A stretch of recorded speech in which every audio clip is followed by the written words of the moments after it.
Ahoj, tu vaša LPS Viva.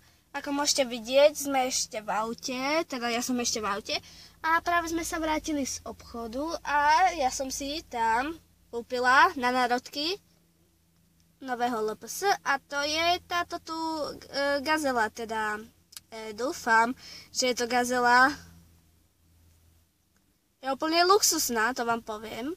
A k nej boli takéto tiež luxusné bubienky, teda bonga. A po nej, po týchto bubienkoch, volám aj tú gazelu. Bongo. Gazela bongo.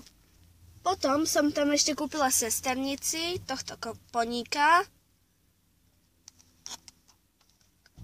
lebo furt mi brala mojich, tak som jej jedného kúpila.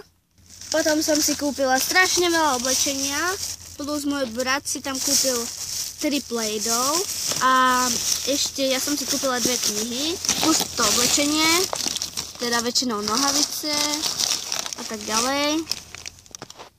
A ako posledné, to som si kúpila ešte nejaké jedlo, pukance a tohto koňa.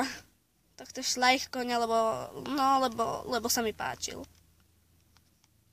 Áno, a tak. Sa nikdy nepovozíš na koňoch, takže nemôže sa ti páčiť. Peter, ticho! Takže prepáčte, to bol môj tvrdohlavý hnusný brat.